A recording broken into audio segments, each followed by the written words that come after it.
Hi, everyone. It's my great pleasure to have with me today Professor James Nowick. Professor James Nowick teaches in the Department of Chemistry and also in the Department of Pharmaceutical Sciences here at UCI, and is been the organizer of a very successful wine tasting group in University Hills. Unfortunately, due to COVID, we had to stop that this year, but we hope to resume it whenever it's going to be possible. Hi, James. Hi, Annalisa. Thank you so much for inviting me to participate in this wonderful series. Thank you for accepting my invitation. And James, so can you tell us a little bit about the recipe that you are showing us and also why you picked it? So the recipe I'm going to be showing us is a braise of chicken thighs. I picked the recipe in part because as we get into the cooler months, I love a good braise. In part because this is not a single recipe, but rather just some general principles for cooking a braise. I chose thick chicken thighs, and for that matter, pretty much all the ingredients today because you can get them from Trader Joe's, which is right near to us, and they have a variety of good ingredients. And I chose the chicken thighs because they're healthy and they make for a pretty dish, but one could as easily make this dish with beef or lamb or a vegetarian version of the dish. I love the flavors that you get from a good braise, the richness of flavors that you get from cooking. The basic idea is some seared meat cooked in a flavorful liquid. We're going to be using chicken stock and wine, and with some hearty vegetables that could withstand the braise. We're going to start things with a base of a mirepoix of celery and carrots and onions, a classic, to give flavor and body to the sauce. We're going to go ahead, we're going to sear the chicken, again, to give some flavor. We'll flour it as well, which will give some thickening. We're going to then use the vegetables to sort of help deglaze, although we could just deglaze with wine. And then we are going to go ahead and build up, adding more vegetables and cooking in the oven. And you can use almost any vegetables. I've gone for some potatoes and some fennel, which I like, fennel bulb, which I like, which adds something a little bit on the green side in there. You could use fruit in this. You could skip the potatoes. You could use no starchy vegetables and serve this dish over noodles. It's sort of inspired by coq au vin or boeuf bourguignon, but that's just a general braise, and that's what I wanted to do today. So thank you so much for picking such a versatile recipe, and I'm sure that people will experiment with many of the ingredients that you have mentioned. And so I can't wait to see you. And it's all for now. Goodbye, friends, and enjoy. Bye. All right. Well, thank you for joining me. As we move into fall, I love a good braise. And today I'm going to be making braised boneless chicken thighs. Honestly, this dish is a dish that can be made with chicken thighs, it can be made with beef, it can be made with lamb, it can be made with beans. This is a dozen dishes all in one. I love chicken thighs because they are convenient, easy to use, cook quickly, and are reasonably healthful for you. So the basic dish is going to involve searing some chicken thighs and then cooking them in a flavorful liquid with some vegetables. And the liquid is going to be based on wine and chicken stock, and the vegetables can be all over the map. We'll be starting it with a mirepoix today and then throwing in some root vegetables and other vegetables of my choosing. Now, I love to start a braise with pork. You don't need to, but I have some pancetta here. This is reasonably nice pancetta from La Quercia, but you can easily buy pancetta in even Trader Joe's. If you don't want pancetta or don't have access, you can take bacon and you can go ahead, if you don't want it smoky from the bacon, you can go ahead and simmer it in hot water for about 10 minutes to get out the smoke. So I'm just going to cut this into some thick slices, some lardons. And I'm going to get before I forget, I'm going to get a fire under my brazier pan. This is just a heat safe pan that can go into the oven. You can use any sort of skillet with an oven safe handle on it. I particularly like this one, having become attracted to this style when I was in Bordeaux in France in a very well-equipped apartment, an apartment with a very well-equipped kitchen. So you can cut your pork, you can cut your pancetta into a variety of pieces, all sort of rectangular. And we're going to render a little bit of fat from them. You can also skip this step if you don't want pork or don't have any pork and just start with some olive oil in your skillet. Ditto if you're concerned about the health effects of pork fat, you can go ahead and drain the fat and just keep the little porky bits in there. If you want to help the thing get started, a little olive oil will help it. Whenever I'm working on the stovetop, I particularly like to use wooden spoons because you don't burn your hands from the heat of the spoon. Now, while this is getting ready, I'm going to get a couple of other things going here. So while my fat is rendering on that, I'm going to prepare some other items. We're going to be using some vegetables in this dish, and we're going to be using some chicken thighs. I've selected 2 packages from Trader Joe's of boneless chicken thighs. It's about 2.5 pounds of meat. My general rule in a braise is, in addition to the mirepoix, in addition to the base that we start with, which might be for that much, maybe a pound or a little over a pound of vegetables finely cut up. In addition to that, I like to use not much more than 1-to-1 by weight vegetables to meat. So we're going to today, I think, in addition to our mirepoix, we'll be using some fingerling potatoes in there. That's 1 pound of them.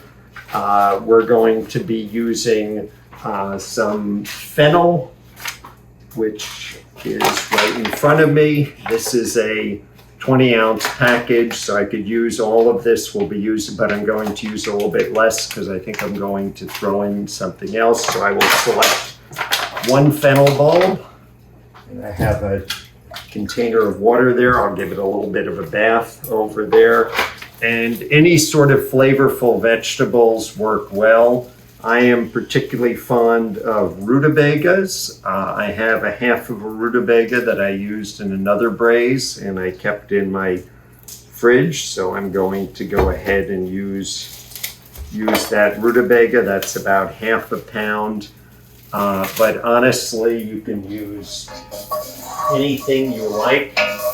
I'm not a huge fan of stews often contain plain potatoes. I'm not a huge fan of big, large potatoes in there. I find them to be a little bit flavorless. If I do go for them, I go for the gold potatoes. But these fingerlings are gold potato that really have a nice flavor to them. They're also good because by staying completely in their skin, they don't tend to break up and become sort of just particulates in the stew.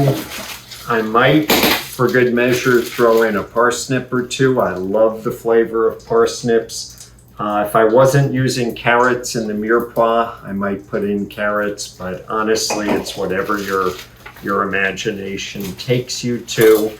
I am a big fan of mushrooms, so I'm going to use some of those. And while we're getting things going over here with the pancetta and getting ready to sear our chicken thighs, I'm going to start to use my time to cut up the mushrooms.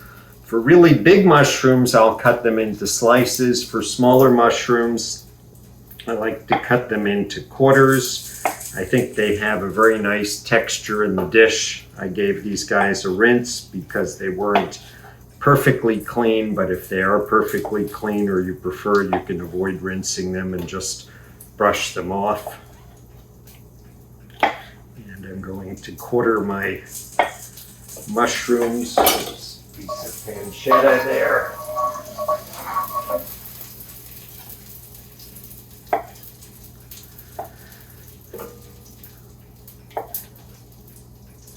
And anything you do on this dish is going to work pretty well. I'm going to get a little fancy. I want to get those mushrooms just a little bit sauteed.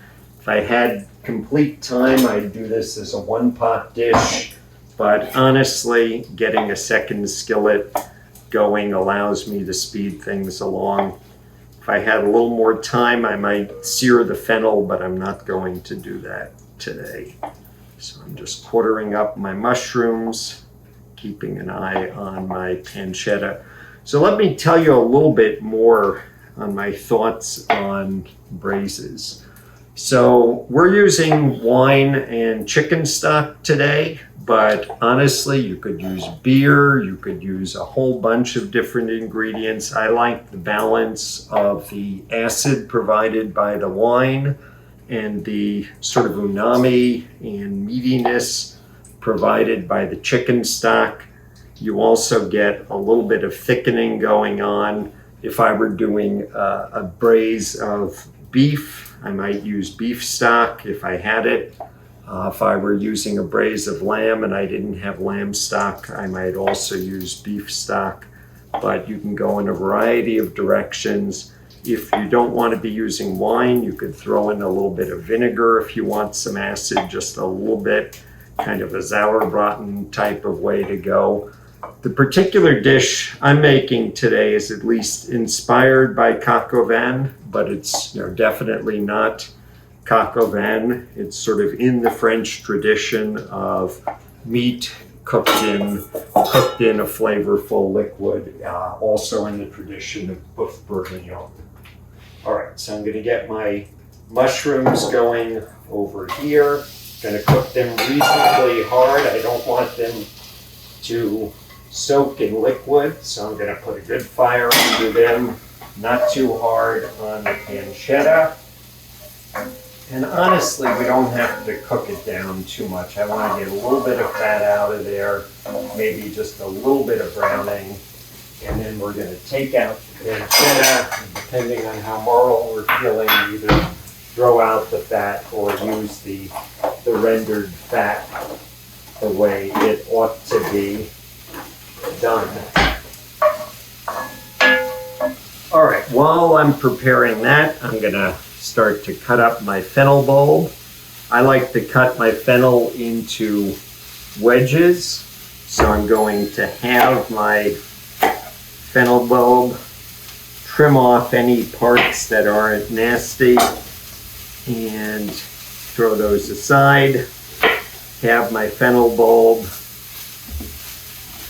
quarter it, cut it into maybe 5 wedges per half, depending on how big my fennel is. As I said, I was thinking about searing this. It's nice, not necessary. A little nice touch. The more you can cook, the more you can brown, the more flavor you're going to get going in your dish.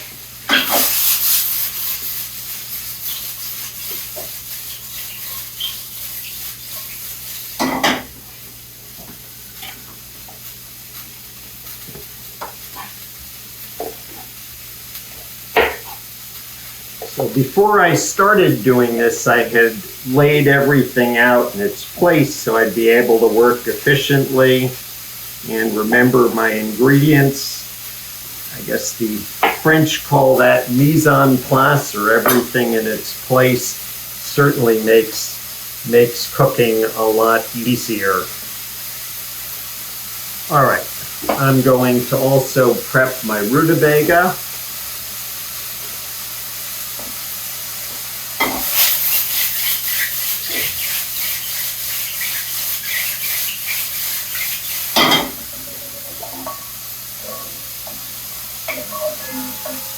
And I want to get my chicken thighs going as quickly as possible because having chosen to do 2 packages, having chosen to do 2.5 pounds of them, I know that's going to take the longest of anything. Oops, forgot one mushroom there.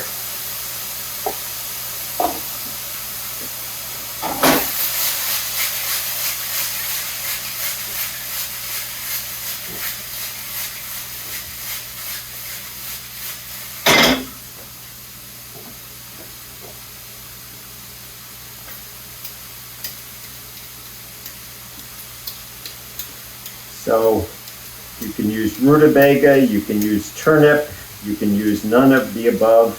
If the skin is very clean, which it usually is with purple turnips, I usually won't wash it or won't peel it. If the skin is maybe a little dirtier, as it often is with rutabagas, I might give it a peeling. And I'm just going to cut my rutabaga into sort of bite-sized chunks here. So I'm going to cleave this half of a bulb here and maybe cleave it a couple more times per slice.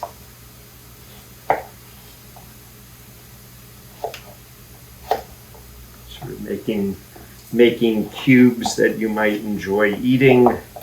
I'm also looking at those fingerling potatoes and figuring those are a nice size. We don't want to get much bigger than those. Something that will fit nicely inside your spoon.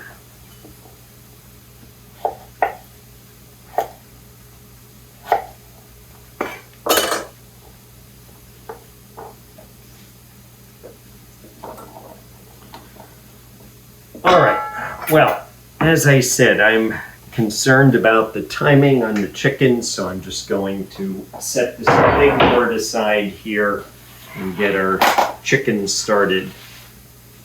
And of course, as you know, you want to be very careful working with raw chicken or any raw protein in general, because chicken can be contaminated with salmonella, so you want to do very good hand hygiene. If you're touching the chicken, you don't want to touch anything else that you might contaminate. I know people worry about pork, and these days there's not much of a risk of trichinosis, and in fact this pork, this pancetta, has been cured. You could actually eat it raw, but it's almost like a deli meat. So, on to the chicken. I'm going to go ahead and salt it, and to keep my hands clean, I'll use some tongs here. So we're gonna salt it liberally.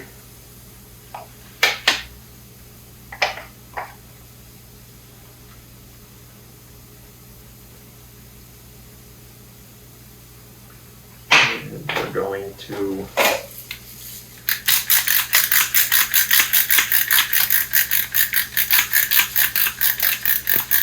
pepper it, and we're going to flip it, do the same to the other side. Boneless, skinless chicken thighs are so convenient because for the most part you don't have to do any prep. If there's any little bits of cartilage, you might want to trim them, but these are pretty good. Ditto if there's any pieces, big pieces of fat. Again, these ones are pretty clean from Trader Joe's. These are the organic ones. I like the idea of that, mostly because I'm hoping the chickens get raised a little bit better. That's one of the reasons why on the pork I like to go with a good vendor, because the factory farming is just so terrible. All right, so we've got a good bit of skillet fat in the skillet. It's smoking a little bit. I might just add one little drop of olive oil.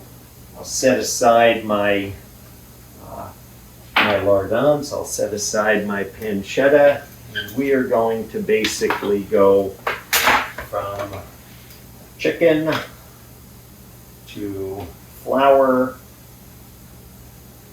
to the skillet. And the flour is going to do a couple of things. You don't absolutely need to use it, but it's going to do a couple of things. One is it's going to later on serve to thicken the sauce, which is good. That gives a good mouthfeel to it. Also, it's going to effectively make a skin on this, and we'll see this when we sear this. Now, you could use chicken with skin. Honestly, I like the dish to be a little cleaner and easier to eat, which is one of the reasons why I leave skin and bones out, but both of those will contribute to flavor. Anyway, probably wouldn't do the flour, and then maybe later if I were doing it with skin, bone chicken thighs with the skin on, what I might do is go ahead and put in a little butter and flour later on once we're at the final, or at least later in the cooking, to thicken up the sauce. I really like the mouthfeel. So as we're searing these, we do not want to crowd them, and we don't want them to steam, so we want to go kind of hot. Even if the pan was a little hot to begin with, even if it was smoking to begin with, I'm probably going to turn up the heat just a little bit. I think 5 is about as many as I can do. Maybe I can squeeze in a 6th against better judgment here. That'll allow me to speed things along, since I have half a dozen in each package. I have a dozen total between my 2 packages. So I'm going to crank up the heat a little bit. Mushrooms, now they're looking pretty good. A little bit of browning on them.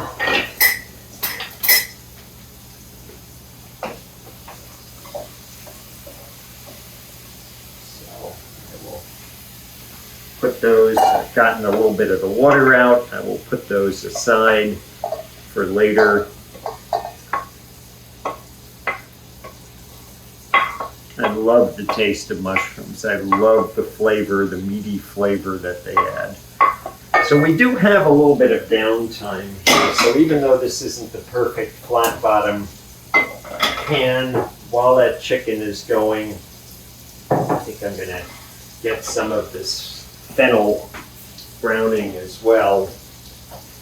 This is sort of a great pan for tossing things in, less of a good pan for searing great surface areas of things, because it's kind of cone shaped, or at least it converges on the bottom with big broad sides. But while those chicken thighs are going, I should be able to get all my fennel seared. I like what Anne Burrell says, brown food tastes good, and that's a good maxim for anything like this.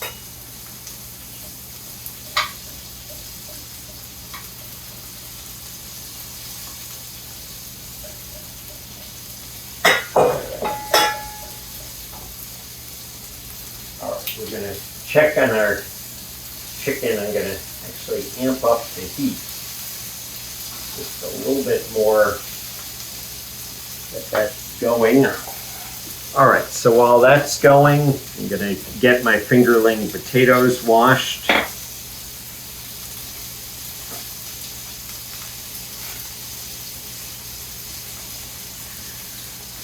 So I'm doing this basically as a stew. I'm doing this as meat and vegetables, as a full meal, a one pot meal, something that's served in a big, beautiful bowl in front of you with a big spoon and a nice glass of red wine.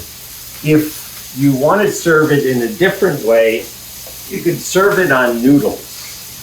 And if I did that, I would probably still use the mirepoix, but I probably wouldn't load in all of these nice vegetables, and then maybe I'd even have a vegetable as a side. Certainly I wouldn't load in the starchy vegetables like the potatoes.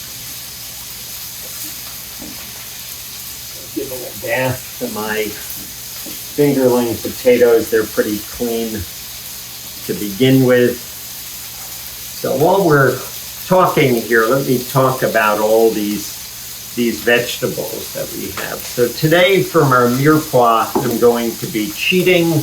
Trader Joe's provides about a pound of, I guess, 14.5 ounces of carrots, celery, and onions cut up. If I were taking a little more time, I'd do a nice cut on them myself into nice little pieces that are going to vanish into the sauce. If you wanted to go all French, you could strain the sauce. I do not. I figure we've already got vegetables in the stock, and we've got our mirepoix, and so we won't. But let me tell you a little bit more about that. So normally, when we peel carrots in our house, when we trim onions in our house, or when we trim celery in the house, what we'll do is we'll save all those little scraps that are clean. We'll give them a good wash first, and then use those as the basis for the chicken stock. And you certainly don't have to. You can throw those out, but I always figure they're too good to go to waste. If I boil them up with some chicken bones from the leftover carcass of a roast chicken, I can have some lovely stock.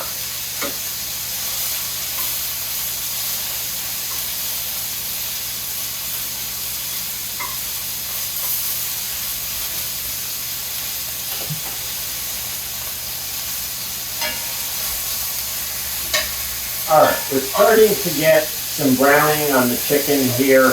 Maybe I'll go a little longer. I'm worried about how long this is going to take. It's always a trade-off between expediency, getting dinner on the table, versus finished product. Here, honestly, we're cooking to probably 6 or 8 people with this dish. If you were doing half the chicken, it would go a lot quicker.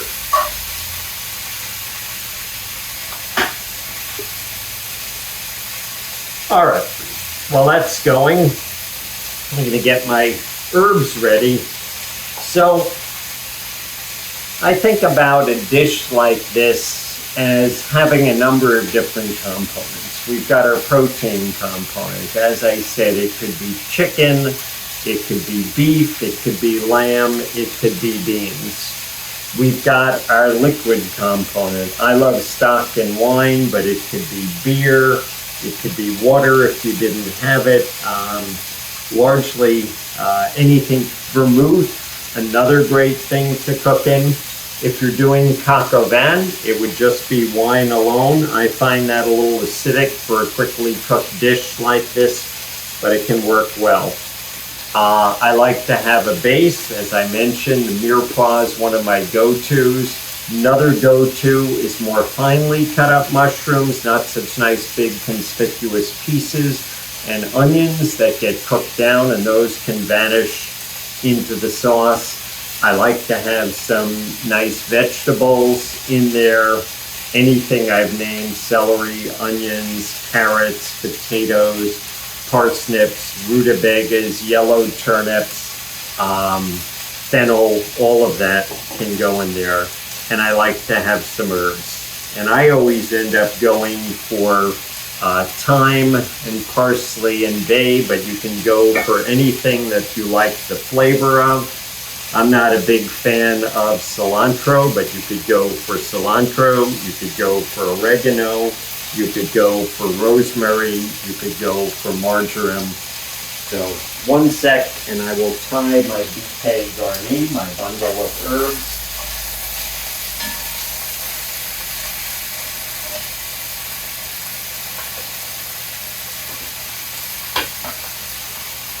Check on that fennel.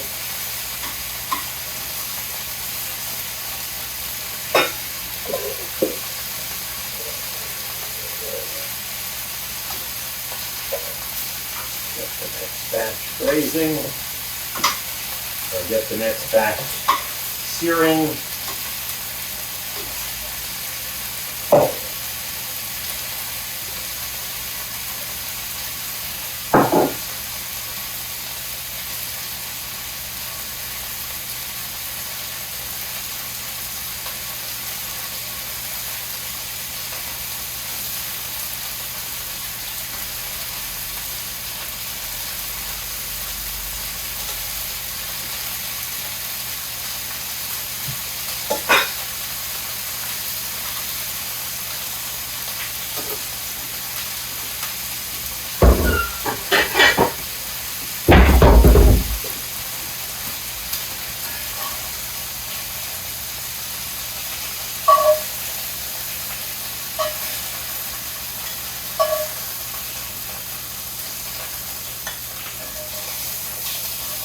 All right, so this is what I like to see on my chicken, some nice browning, a little bit of skin from that flour. When we start to simmer the dish, some of that flour is going to go back in and thicken up the sauce. And now, it's like I'm ready to put in the rest of my chicken.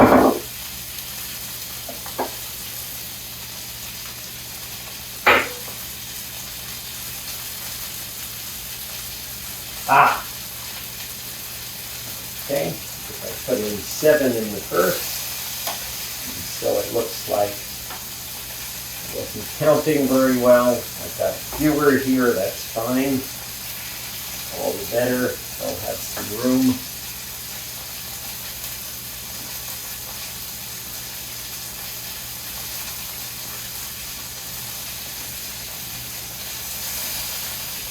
Give them a little shake so the flour comes off, excess flour.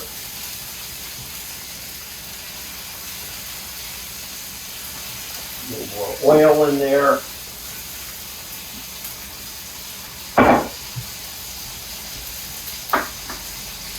All right, so on to my bouquet garni.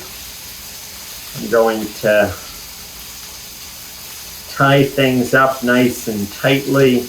And what's convenient about this is when I'm done, I don't need to pick out any bits. I can just pull out the whole kit and caboodle as a single tied together packet. A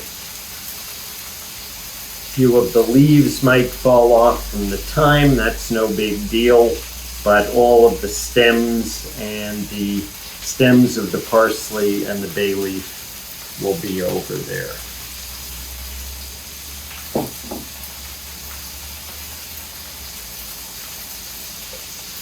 One of the other liquids that I'll sometimes use, particularly for really flavorful meat, one of the other liquids that I'll use is the juice of tomatoes. So if I'm doing, say, lamb shanks, I might do basically the same type of dish, but maybe with rosemary, maybe skip the wine, or throw in some red wine.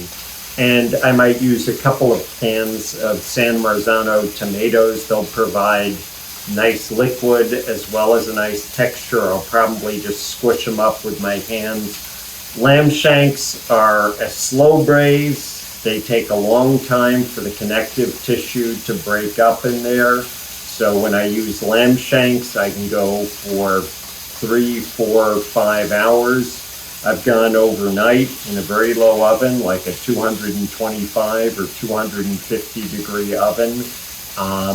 Obviously, you wouldn't want to use a very hot oven for that. Another thing you can use to thicken is tomato paste. but tomato tends to dominate. A tablespoon or a couple of tablespoons of this is plenty. It also adds a lot of flavor if you like to go in that route.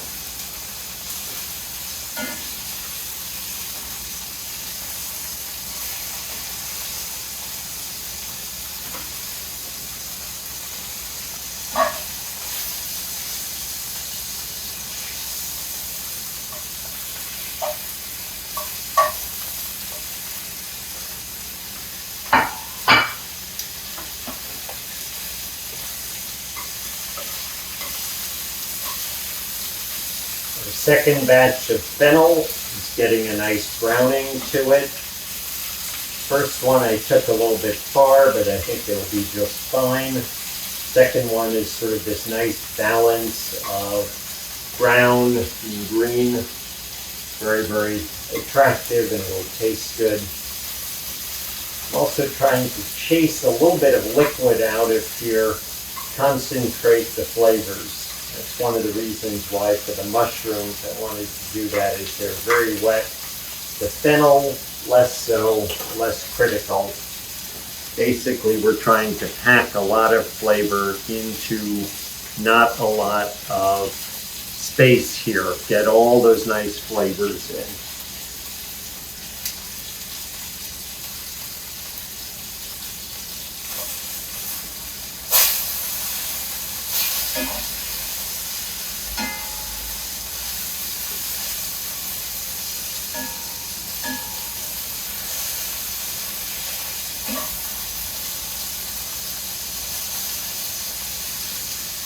I was talking about beans before. Beans work great in a dish like this. I probably wouldn't use wine, or certainly I wouldn't use red wine, but I might use a little bit of white wine, like a Sauvignon Blanc in there if you wanted a little acid. Any of the vegetables we talked about would work fine. I would probably start with some pork. Then I would go ahead and have some cut up vegetables like carrots, celery, and onions. I would probably sweat them. I would have soaked a packet of beans overnight. And then I'd toss the beans in with some stock and cook that in the oven.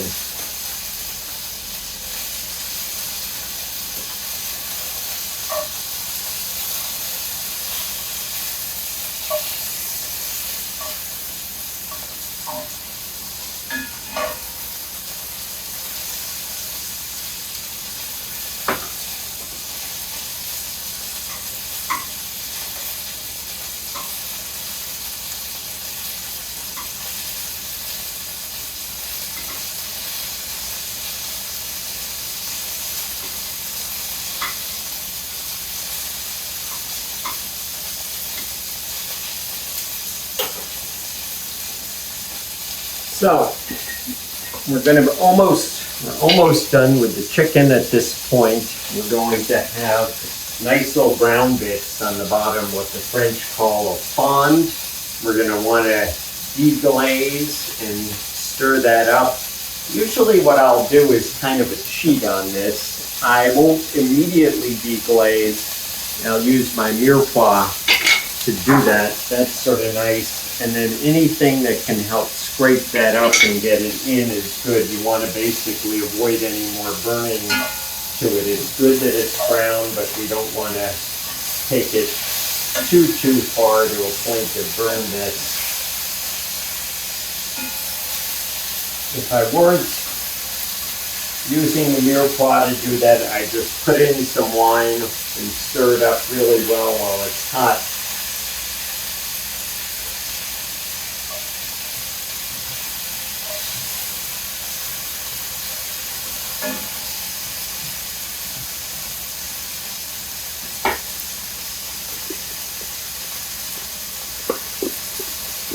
So the chicken thighs cook quickly. They'll braise in the oven for about 45 minutes, maybe an hour.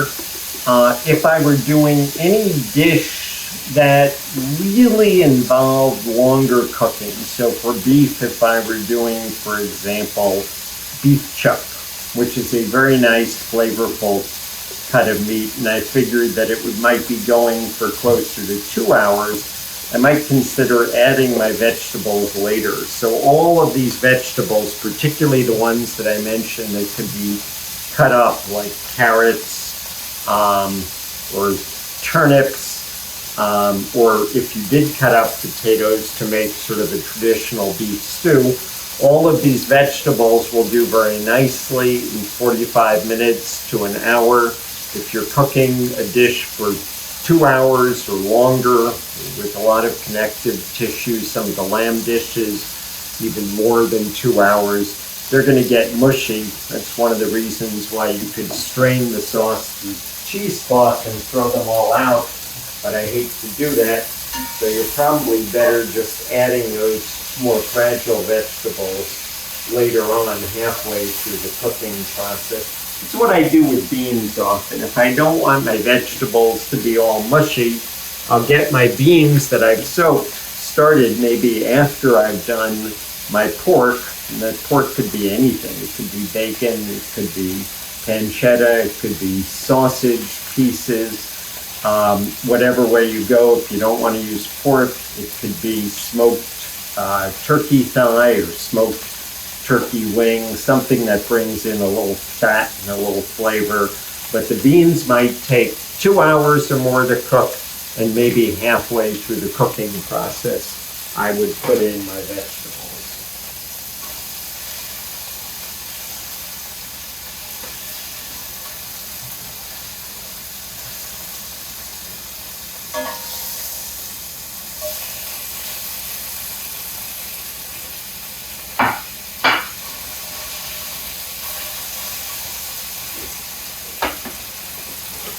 All right, I think that does it for the fennel.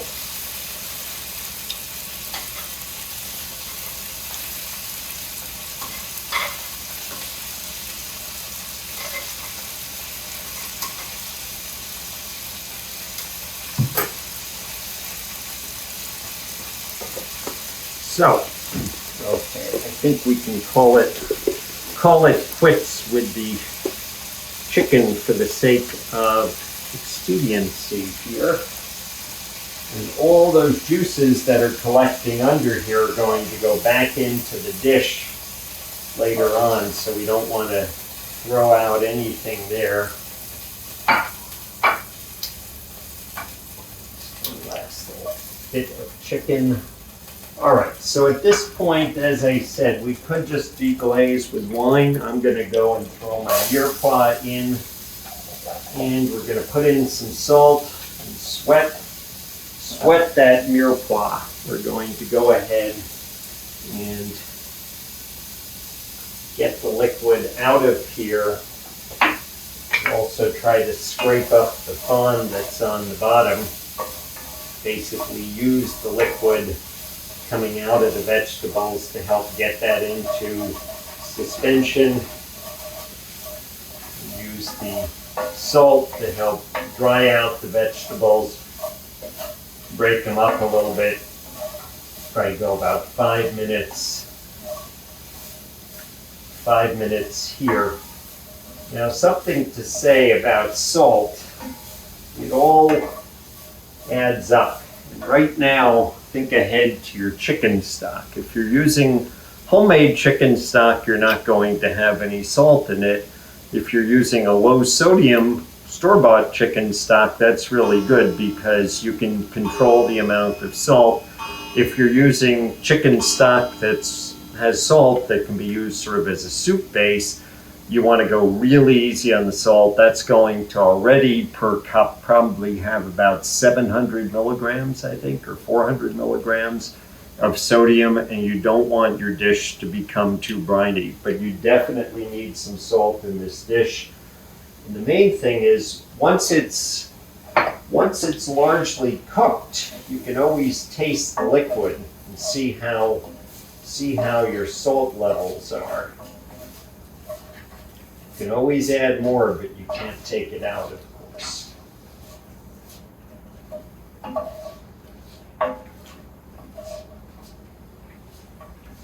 I'm getting that going at this point. So this is a dish you could do on the stovetop in its entirety. I prefer to use an oven at 350 degrees. I like the slow churning action that the cooking of the liquid to thorough heat provides. It also makes your house smell really good. Another good reason to use your oven for this is because that way you end up not having any burning on the bottom. So sometimes that flour and other ingredients, particularly if your pan isn't the most even in the world in heating, you can end up with a little bit of burning on the bottom. The flour sticks, and the more it sticks, the more the heat is uneven. The more the heat is uneven, the more the flour sticks, the flour that was on the chicken. So, okay, our sweating, the mirepoix is going pretty well here. So I am going to do one deglazing here, since we already had our fennel and our mushrooms in here. We don't want to lose all that nice flavor in the second pan. I'm going to use about a cup of wine. We're probably going to use about 3 cups of liquid in this dish. As I said, coq au vin or boeuf bourguignon might go 100% wine. I tend toward maybe 2 parts stock to 1 part wine. You could go 1 to 1 or all wine if you like. You don't really need to measure in this dish. A bottle is 3 cups, so I'm going to use about 1/3 of a bottle, and that will be my wine for the dish. I'm using Trader Joe's Merlot, perfectly decent wine for cooking. Basically, they always say don't use something to cook with that you wouldn't drink. I drink a glass of this. Although maybe there's some other wines I would much prefer. It certainly is a decent wine, but you could easily use a nice glass of a Bordeaux in there. I tend to use wines to the country that I'm cooking from, so if my food is a little more influenced by French, I'm probably going to think more on French varietals. If it's more Italian, maybe I'd think a Sangiovese in there. So anyway, got our fond more or less worked up, and we've got our deglazing going over here. So now I'm just gonna one last thing that I wanted to do with this dish that I will do really, really quickly. I meant to add a little garlic. So I will very quickly, you don't want to cook garlic too hard or it'll get bitter. I will very quickly crush up and chop a couple of cloves of garlic, smash it, get the paper off of it, get the little ends off of it.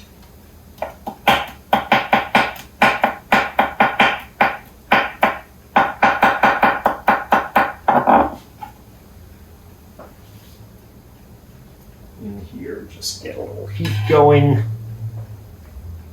on that.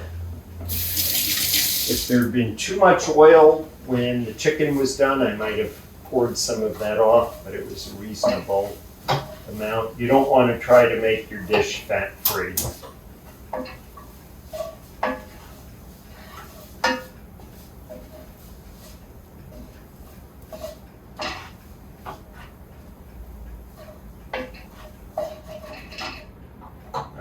So,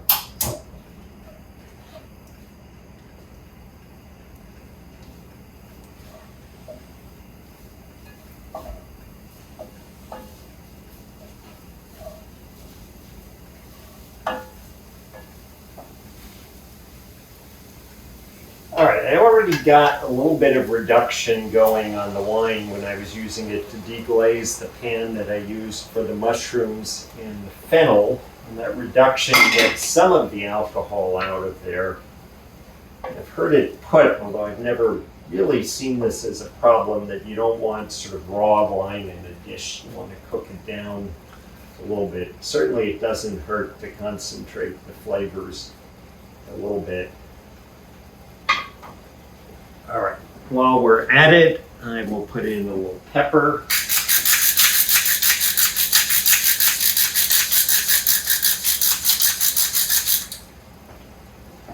And finally, I think I've remembered all of my ingredients. One of the nice things about having a mise en place is it helps you remember everything that needs to go in there. So I have my 2 cups, 1 pint of homemade chicken stock here. I have my potatoes here. I generally want, particularly with the chicken braise, I really like to get that nice little skin that I've created on there. I like to get that preserved on top. So I like to build things underneath it for the rest of the vegetables. It also makes a lovely presentation when you pull it out of the oven. So I'm going to scatter in my fingerling potatoes. They're going to form sort of a little bed that the chicken sits on.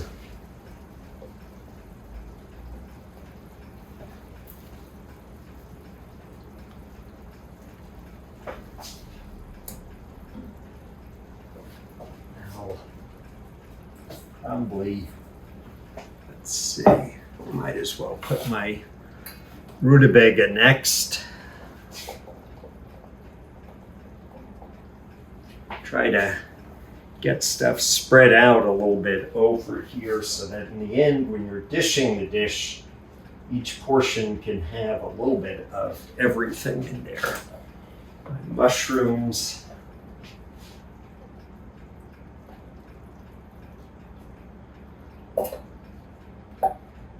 They're so pretty, they almost could go on the top. But I think I'll let them steep in that liquid and get the flavor going. And the fennel, well, I will probably put that in now as well. Again, it's very pretty, or at least to me it's pretty. Certainly could go on top. But as I said, I kind of like to get that chicken going and get the underside in liquid. Oh, and I forgot my lardons. I forgot my pancetta.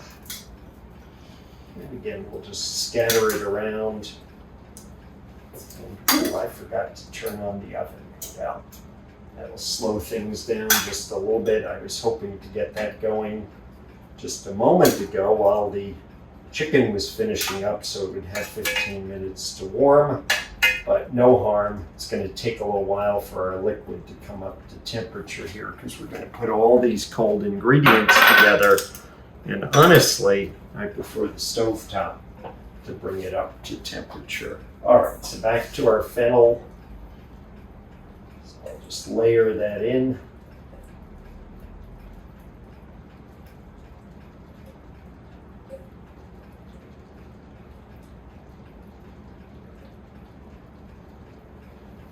All right, and I will not forget my bouquet garni.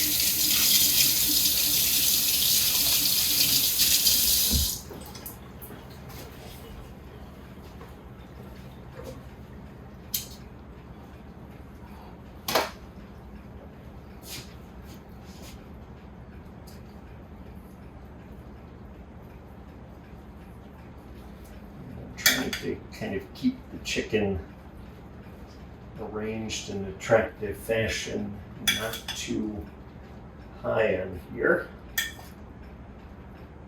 As I said, you could do this in any sort of oven-safe pan, obviously one that goes on the stovetop. But I suppose if you had a Pyrex dish that you couldn't use on the stovetop, but you wanted to use that in the oven or something for a prettier presentation, you could go ahead and use a skillet on the oven and then use a different dish to go in the oven. Or as I said, you could do the whole thing in the oven. So I'm putting in the last of that liquid. Now, I'm going go ahead and put in my chicken stock. As I said, this is homemade, but we could easily use a store-bought one.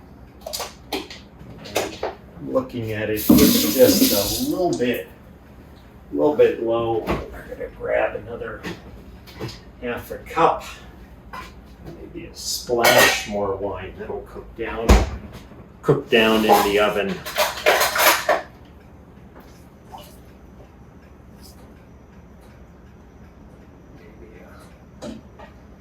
Maybe even a whole cup or the better part of a cup. There we go.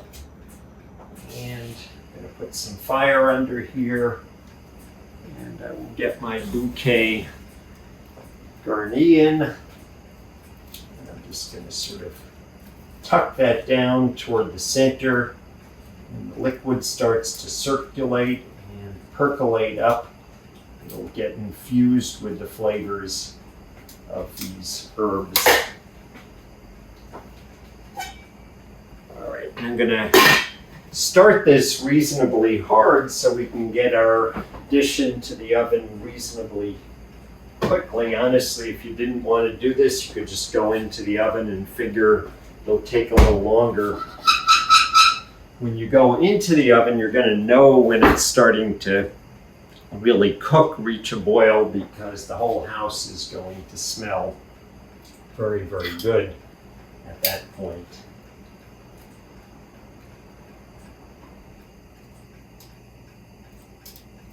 And as I said, about 45 minutes. You want the chicken to be tender, not falling apart, but certainly a little bit sort of coming into shreds. You want it to be nice to bite into, not mushy, but nice and ready to go. So I'm just jiggling it here a little bit to help things settle down. As I said, I'm trying to keep the chicken below keep the top of the chicken uncovered.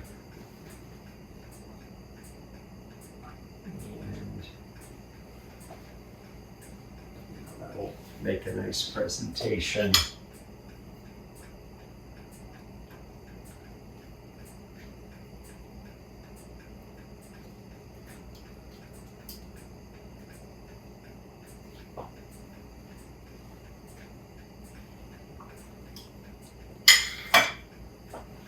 So a dish like this gets to be a little messy. The kitchen counter has various bowls and pots on it.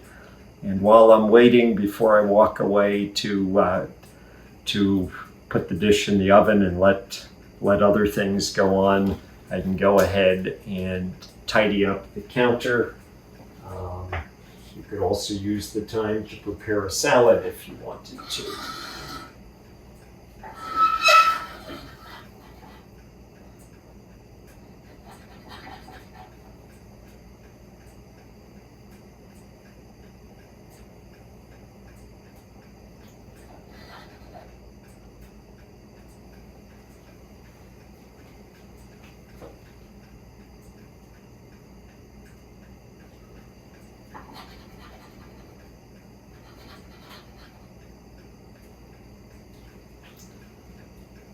For me, I find with cooking, so much of adjusting what I'm doing is sight and sound and smell. Does something sound like it's searing at the right rate? Is it going too fast? Do I smell anything coming that's starting to smell like it's cooking too hard? Ditto for a dish in the oven. Does it smell like it's now getting to a point where all the flavors are coming together? Sight, obviously, just looking at the bubbling here, waiting for the bubbles to come up in the center and not just around the periphery to make sure it's up to temperature. Sound, the sound of a sear. When something is safe to taste, not when there's raw chicken in it, taste is also a very good indicator of how things are doing, how the level of salt is. Taste, adjust the salt. Taste again is my recommendation on that. So anyway, we're just about coming up here. I'm going to stick the lid on here, let the steam begin to warm the lid, and as soon as I see a little bit of steam coming out, it's going to go into the oven.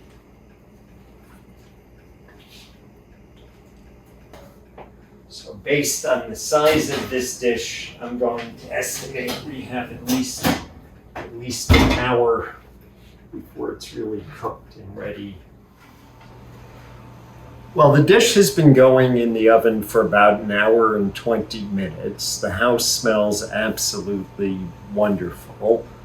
I opened the cover after about the 1 hour point because I wanted things to dry out a little bit more and churn a little bit more and to get a nice coating on the surface, nice browning on the surface of the chicken. And I think things look wonderful now. I've tasted the sauce and it tastes very good. The salt's about right.